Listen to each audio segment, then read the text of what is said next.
Hello बच्चों, कैसे हो आप लोग। बहुत दिनों के बाद आज मैं ये वीडियो बना रही हूँ क्योंकि हमारी तबीयत ठीक नहीं थी। तो चलिए शुरू करते हैं। आज जो मैं वीडियो बनाने जा रही हूँ उस टॉपिक है सर्वनाम। सर्वनाम सर्वनाम के बारे में हम लोग जानेंगे, इसकी उत्पत्ति, सर्वनाम शब्द की उत्पत्ति यानी जन्म। सर्वनाम शब्द की उत्पत्ति कैसे हुई, सर्वनाम शब्द का अर्थ क्या है, इसका मतलब क्या होता है, इसकी परिभाषा क्या है और इसके कितने भेद हैं, और सर्वनाम शब्द का कारक के साथ इसका रूप कैसे चलता है, इन सारी बातों की जानकारी आज इस वीडियो में लेंगे। तो सबसे पहले हम देखें कि इसकी उत्पत्ति कहाँ से हुई, सर्वनाम शब्द का जन्म कहाँ से हुआ। तो शब्द विचार वाले वीडियो में हम बताए थे कि शब्द का जो निर्माण हुआ था वो 4 आधार पे हुआ था, जिसमें कि एक आधार था प्रयोग के आधार पे, यानी कि जब हम शब्द का वाक्य में प्रयोग करते हैं तो उस पर लिंग, वचन और कारक का प्रभाव पड़ता है। कुछ शब्दों पर लिंग, वचन और कारक काल का प्रभाव पड़ता है और कुछ शब्दों पर नहीं पड़ता है। तो जिन शब्दों पर लिंग, वचन, कारक काल का प्रभाव पड़ता है उसे विकारी शब्द कहते हैं, और जिन पर कोई प्रभाव नहीं पड़ता है, वो एज इट इज रहते हैं, जस के तस, उनको अविकारी शब्द कहते हैं।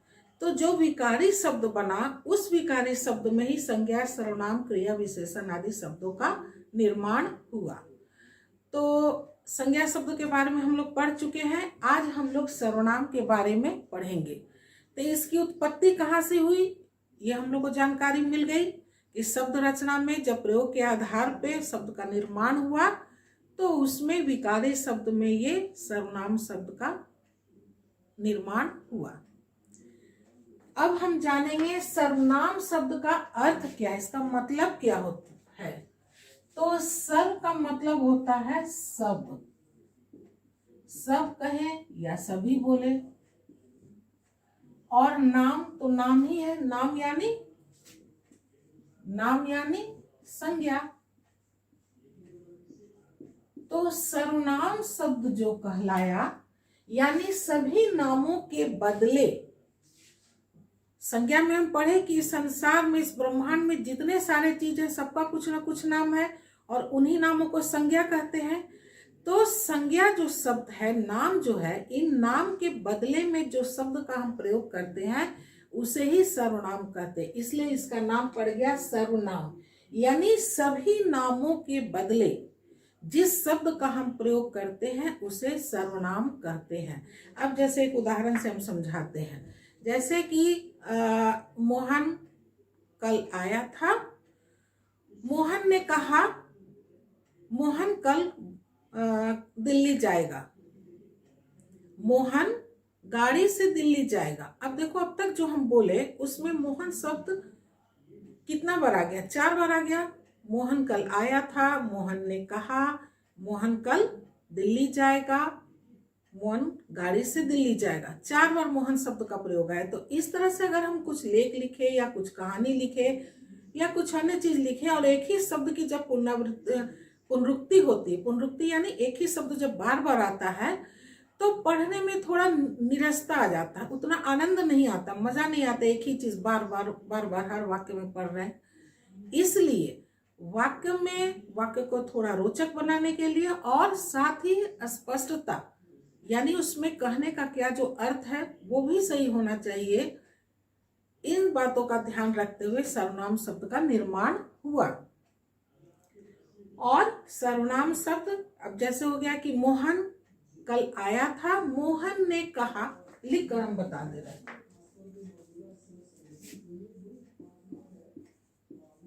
मोहन ने कहा, मोहन कल आया था। मोहन ने कहा,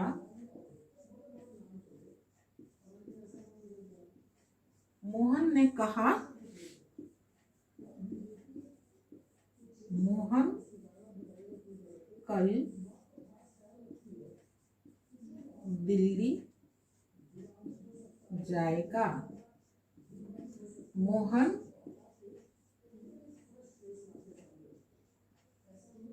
गाड़ी से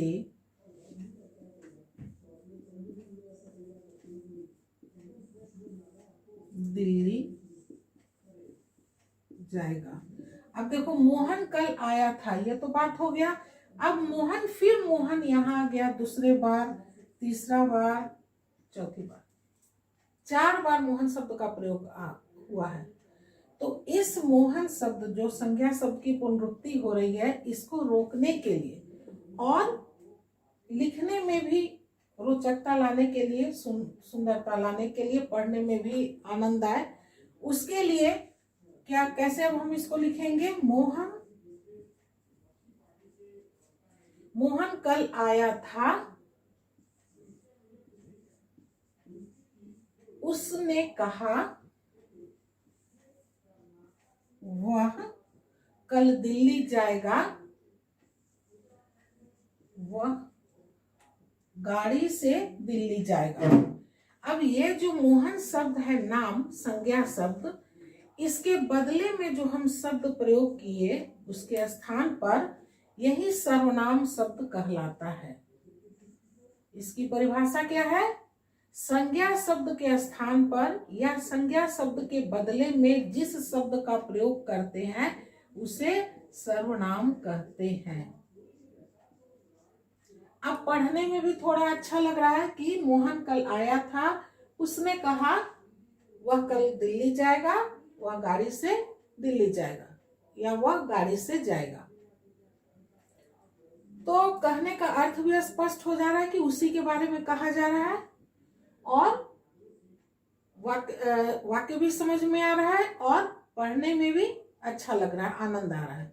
निरस्ता नहीं आ रहा है कि बार बार एक ही शब्द को बार बार पढ़ रहे हैं, है ना।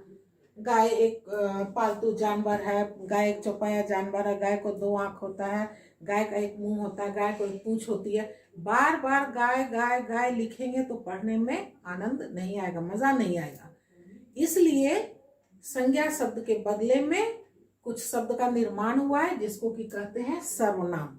संज्ञा शब्दों के बदले में प्रयोग किए जाने वाले शब्द को या उसके स्थान पे प्रयोग किए जाने वाले शब्द को सर्वनाम कहते हैं।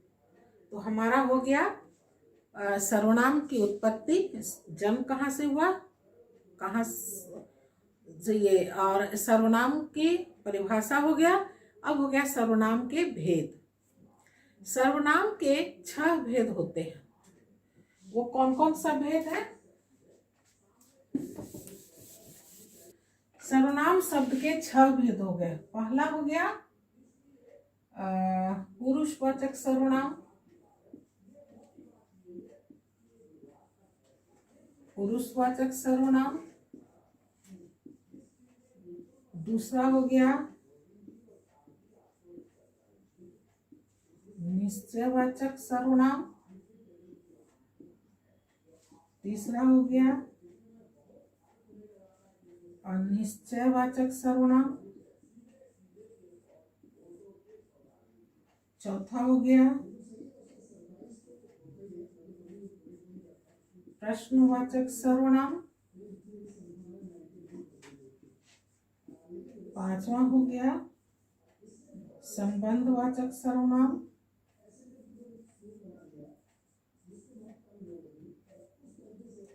और छठा लास्ट हो गया निजवाचक सर्वनाम।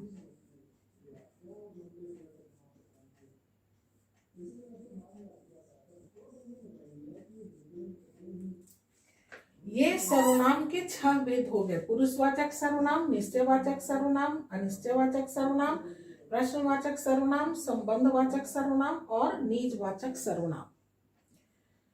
एक एक करके सबके बारे में जानेंगे। सबसे पहला पुरुषवाचक सर्वनाम। पुरुषवाचक सर्वनाम जिस सर्वनाम शब्द से बोलने वाले, सुनने वाले और जिसके बारे में कुछ कहा जाए का बोध हो, यानी इन बोध यानी जानकारी हो, पता हो, तो तो इन तीन व्यक्तियों के बारे में जब पता चलता है और इन तीन व्यक्तियों के बारे में जो सर्वनाम शब्द का प्रयोग करते हैं उसको कहते हैं पुरुषवाचक सर्वनाम। पुरुष यानी व्यक्ति, यानी यहाँ तीन व्यक्ति होंगे, एक बोलने वाला होगा, दूसरा सुनने वाला होगा और तीसरा जिसके बारे में हम कुछ बात कह रहे हैं। हो सकता है कभी कह रहे हो कभी नहीं भी कर रहे हो, आपस में ही दोनों बात कर रहे हो, लेकिन तीसरे के लिए भी सर्वनाम शब्द बनाया गया है। तो जिस सर्वनाम शब्द से बोलने वाले, सुनने वाले और जिसके बारे में कहा जाए का बोध हो यानी पता चले उसे पुरुषवाचक सर्वनाम कहते हैं। अब देखो बोलने वाला अपने लिए क्या सर्वनाम शब्द प्रयोग करेगा। अब जैसे मेरा नाम सुनीता है तो सुनीता पढ़ा रही है। कोई पूछेगा हमसे तुम क्या कर रही हो, तो हम क्या कहेंगे, सुनीता पढ़ा रही है। तो सुनीता अच्छा नहीं लगेगा कि मैं अपने बारे में सुनीता कहूँ, तो क्या किस सर्वनाम शब्द का प्रयोग करेंगे, मैं पढ़ा रही हूँ, मैं भी पढ़ा रही हूँ। तो ये जो बोलने वाला जो है वो अपने लिए जो सर्वनाम शब्द का प्रयोग करेगा वो कहेगा मैं। इसमें तीन व्यक्ति आ गया, बोलने वाला मैं, सुनने वाला जिसको हम बोल रहे हैं, जो सुन रहा है, जो श्रोता है, वो अपने लिए क्या शब्द प्रयोग करेगा, तुम। उसके लिए सर्वनाम शब्द बना है तुम। और जिसके बारे में जो विषय, जिसके बारे में कुछ बात कहें, थर्ड पर्सन जो है वो हो गया वह, उसने, उन्होंने, है ना, ये वह, उसने, उन्होंने, ये सब होगा। तो प्रश्नवाचक सर्वनाम में भी तीन व्यक्ति आ गया। तीन व्यक्ति कौन कौन हो गया, प्रथम पुरुष, तीन पुरुष हो गए, तीन व्यक्ति, मध्यम पुरुष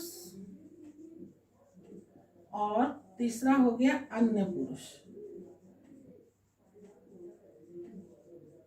तीन पुरुष हो गए, एक बोलने वाले हो गए, एक सुनने वाले हो गए और एक जिसके विषय में हम कुछ कह रहे हो।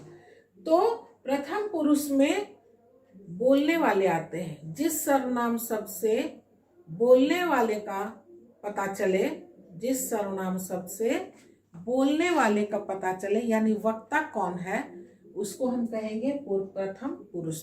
कहे कि पहले जब बोलेगा तभी कोई सुनेगा, तो पहला कौन हो गया, प्रथम कौन हो गया, बोलने वाला, इसलिए इसका नाम दिया गया प्रथम पुरुष। जिस सर्वनाम शब्द से बोलने वाले का पता चले या बोलने वाले का बोध हो उसे प्रथम पुरुष कहते हैं। बोलने वाला क्या शब्द प्रयोग करेगा, मैं, है ना, या हम।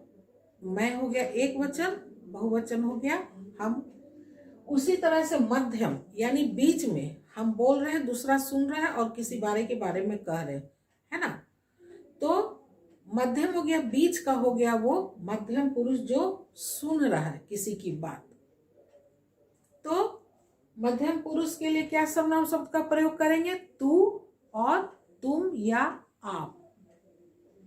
तू एक वचन हो गया, बहुवचन हो गया तुम, तुम लोग, या फिर रेस्पेक्ट अगर देंगे, सम्मान देंगे, आदर के साथ बोलेंगे तो कहेंगे आप। अन्य पुरुष यानी थर्ड पर्सन हो गया। अब हम बोले और दूसरा सुन रहा है, अब अन्य किसी और दूसरे के बारे में कुछ कह रहे हैं, उसके लिए हो गया अन्य पुरुष, वो थर्ड पर्सन है, तीसरा पुरुष है व्यक्ति। उसके लिए हम क्या सर्वनाम शब्द करेंगे, वह, उसने, उन्होंने, उनको, उसको इत्यादि कई सारे शब्द है ना। तो इस तरह से प्रथम पुरुष, मध्यम पुरुष और अन्य पुरुष, पुरुषवाचक सर्वनाम को भी तीन वर्गों में बांट दिया गया है, प्रथम पुरुष, मध्यम पुरुष और अन्य पुरुष। जिस सर्वनाम शब्द से बोलने वाले, सुनने वाले और जिसके विषय में कुछ कहा जाए का बोध हो उसे पुरुषवाचक सर्वनाम कहते हैं। जिस सर्वनाम शब्द से बोलने वाले का पता चले उसे प्रथम पुरुष कहते हैं। जिस सर्वनाम शब्द से सुनने वाले का पता चले उसे मध्यम पुरुष कहते हैं। और जिस शब्द से जिसके बारे में कुछ कहा जाए का बोध हो उसे अन्य पुरुष कहते हैं। मध्यम प्रथम पुरुष में मैं, और मैं हो गया एक वचन, बहुवचन में हो गया हम या हम लोग। उसी तरह से मध्यम पुरुष एक वचन में तू, बहुवचन में हो गया तुम या तुम लोग। अन्य पुरुष एक वचन में हो गया वह, और बहुवचन में हो गया, वे लोग, वे सब, उन्होंने, है ना, ये सब बहुवचन हो गया। अब दूसरा है निश्चयवाचक सर्वनाम। निश्चय का मतलब ये निश्चित, निश्चित है, इसमें कोई दुविधा नहीं है, कोई आशंका नहीं है, एकदम निश्चित बात है। तो जिस सर्वनाम शब्द से किसी निश्चित व्यक्ति या वस्तु का बोध पता चले, या जिस सर्वनाम शब्द से दूर या समीप के व्यक्ति या वस्तु का पता चले, उसे निश्चयवाचक सर्वनाम कहते हैं। इसका एग्जाम्पल है